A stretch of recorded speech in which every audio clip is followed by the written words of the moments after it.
नमस्कार, आप देख रहे हैं एनबी न्यूज 24x7 नीलम बोध के साथ। साथियों, आज है 25 दिसंबर 2025 और पीछे लेकर जाऊं मैं 25 दिसंबर 1927। जी हाँ, ये वही दिन है जब परम पूज्य बाबा साहब ने मनुस्मृति को जलाकर एक संविधान रूपी एक ऐसे क्रांति, एक ऐसे विचार का आगाज किया था जो कहीं ना कहीं इस भारत देश के लोगों के लिए, सर्व समाज के लिए एक कल्याणकारी था। लेकिन आज हम देखते हैं कि समाज में और देश में बहुत सारी चीजें ऐसी चल रही है जिनको देखकर कहीं ना कहीं जो एक मैत्री भाव है या भाईचारा वो बिगड़ता जा रहा है। तो आज मेरे साथ में धम्मा लर्निंग सेंटर के संस्थापक आदरणीय भिक्खू चंद्रिमा जी है, तो उन्हीं से जुड़ने का प्रयास करूंगी क्योंकि 25 दिसंबर अपने आप में एक ऐतिहासिक दिन है। भंते जी, अगर हम बात करें मनुस्मृति दहन की या मनुस्मृति दिवस की, तो सबसे पहला इसका बहिष्कार भारत में राष्ट्रपिता ज्योतिबा फूले जी ने किया और उसके बाद में सार्वजनिक रूप से इसको परम पूज्य बाबा साहब ने 25 दिसंबर 1927 को जला दिया था। इनको आप किस तरह से देखते हैं, क्योंकि आप भिक्खू भी हैं और एक बहुत अच्छी संस्कृति की शुरुआत हुई थी, तो इस पर क्या कहेंगे? नीलम जी, सबसे पहले तो आपको धन्यवाद, बहुत दिन के बाद मिली है। बहुत सारी मंगल कामनाएं, आपके दर्शकों को ढेर सारी मंगल कामनाएं। और जो ये आज का दिन है बहुत ऐतिहासिक दिन है। और बाबा साहब अम्बेडकर ने तो हमको एक जो सड़ी गली व्यवस्था थी, जो मानव विरोधी व्यवस्था थी, उसको उन्होंने नकारा और नकारने के बाद हमें बुद्ध धर्म की तरफ लेकर के गए। और ये सूरजपाल जी और इनकी पूरी टीम यहाँ पे है, मैं इनको बहुत धन्यवाद देना चाहता हूँ कि उस परंपरा, स्वस्थ परंपरा को, स्वस्थ संस्कृति को पुनर्स्थापित कर रहे हैं। तो एक उसका उत्सव भी मना रहे हैं और अपनी नई परंपरा भी दे रहे हैं, बहुत परंपरा भी दे रहे हैं। तो हम लोगों को केवल उस परंपरा को त्यागना ही नहीं है, जो सड़ी गली परंपरा है उसको त्याग ही नहीं देना है, बल्कि उसके स्थान पर हमको बौद्ध परंपरा को स्वीकार करना है और इसको आगे बढ़ाना है। और आज मैं देख रहा हूँ यहाँ हजारों लोग हैं, हजारों की संख्या में है और ये उत्सव चल रहा है। उत्सव उस बात को लेकर है कि व्यवस्था बाबा साहब ने समाप्त किया, उत्सव इस बात को भी लेकर कि हमें नई व्यवस्था मिल रही है। तो इसके लिए ढेर सारी मंगल कामनाएं ज्ञापित करता हूँ और ये दिन ऐसे ही लोग सेलिब्रेट करते हैं, इतिहास बने बने। पंते जी, बाबा साहब ने जातिहीन समाज के लिए कहा कि जब तक हम जाति छोड़ेंगे नहीं, जाति तोड़ेंगे नहीं, तब तक हम भारत को बोधमय नहीं बना पाएंगे। लेकिन आज भारत देश में हम देख रहे हैं कि बहुत सारे बहुजन सिंगर्स, चाहे वो महिला हो पुरुष हो, जाति को लेकर गाने बजा रहे हैं। तो क्या ऐसे में लगता है जो बाबा साहब की परिकल्पना थी, उनका सपना था, वो साकार हो पाएगा? नहीं, जो बाबा साहब का अनुयायी है, हम लोगों को बहुत समझदारी के साथ जो है बौद्ध समाज बनाने के लिए हमें प्रयास करना पड़ेगा। और बौद्ध समाज बनाने के लिए हमें भगवान बुद्ध का धर्म है, बाबा साहब ने दिया है। तो इस धर्म के अंदर, इस धर्म के नीचे हम हर जाति, हर संप्रदाय को ला सकते हैं, इसके नीचे ला करके बौद्ध समाज बना सकते हैं। तो उनको निरंतर प्रयास करते रहना है। और ये सही बात है कि चूंकि हजारों सालों से हम जिस व्यवस्था के गुलाम रहे, जिस व्यवस्था के हम अंग रहे, इस व्यवस्था बहुत जल्दी नहीं निकलती है। व्यवस्था पलट में रही ना हजारों सालों से, तो वो जाएगी और चली गई है, बहुत लोगों के मन में चली गई है। वो कभी कभी मुंह पे बात आ जाती है लेकिन व्यवहार में बातें नहीं रह गई और मुंह से भी गायब होने वाली है। तो निरंतर उसके लिए प्रयास करते रहे।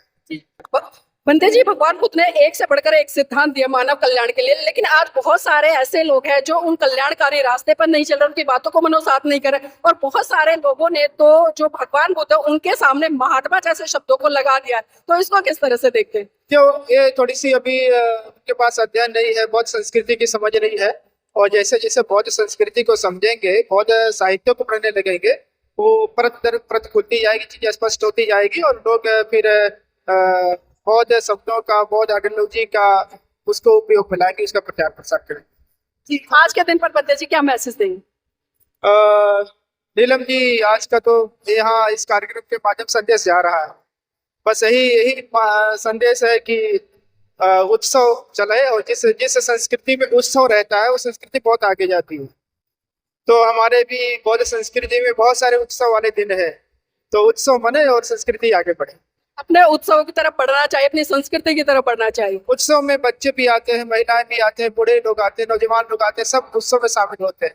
तो एक बहुत अच्छा प्रयास है कि इसमें पूरे जो बचपन से लेकर के पूरे वृद्धावस्था जो भी है वो पूरी टीम इसमें है। और आप देखिए सब लोग परिवार के साथ आए हैं, ये तो बहुत अच्छा परंपरा है, इसमें ही आगे बढ़ने की चीज।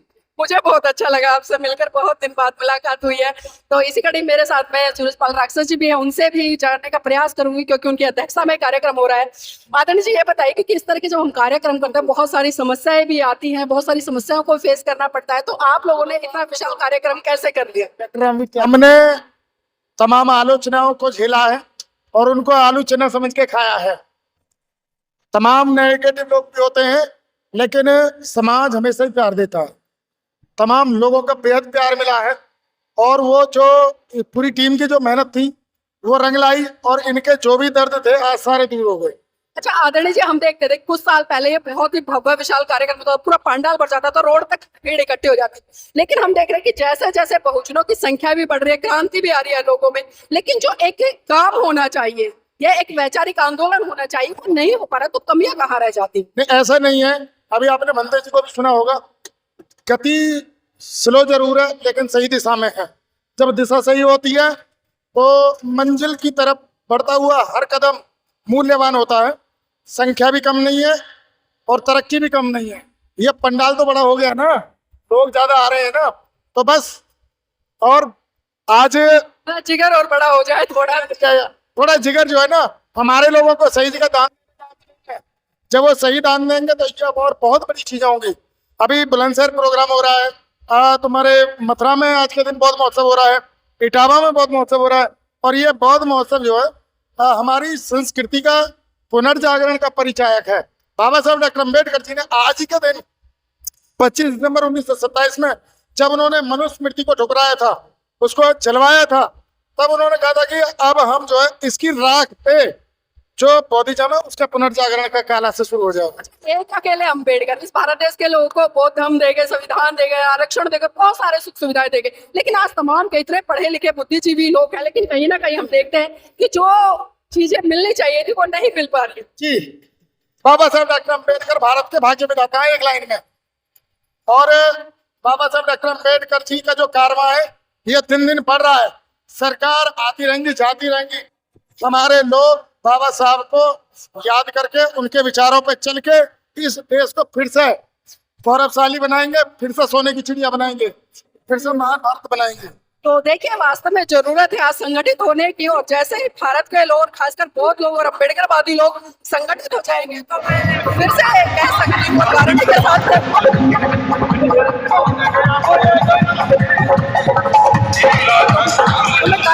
कह सकती हूँ कि पूरा भारत बौद्ध में हो जाएगा और जितनी भी समस्याएं आज चल रही है उन सबसे इस देश के तमाम लोग निजात पाएंगे और बहुत बड़ी सफलता की तरफ बढ़े। साथ में चाहूँगा लाइक करो, शेयर करो, कमेंट करो, जरूर है। इधर आओ बेटा, आप बताओ बाबा साहब को जानते हो? कौन थे? आ जाओ बेटा, आप आओ, चलो। बाबा साहब को जानते हो? क्या किया था बाबा साहब ने? बाबा साहब ने हमारे भारत का संविधान लिखा था। Very good. और बताओ, और क्या किया था? बाबा साहब ने नारियों को जीने का अधिकार दिलाया था। Very good. और बताओ? बाबा साहब ने हमारे समाज को आगे बढ़ाने के लिए अपना वंश खोया था। Very good. अच्छा ये बताओ, बाबा साहब जैसा बनना चाहते हो तो उसके लिए क्या करना पड़ेगा? बाबा साहब की तरह पढ़ाई करेंगे और अपने जो समाज है उसमें बाबा साहब के बारे में ज्यादा लोगों को बताएंगे। जी, तो देखिए, छोटे छोटे बच्चे भी जानते हैं कि बाबा साहब की तरह बनने के लिए पढ़ना पड़ेगा, लिखना पड़ेगा और फिर पढ़ लिख कर समाज को जागरूक करना पड़ेगा।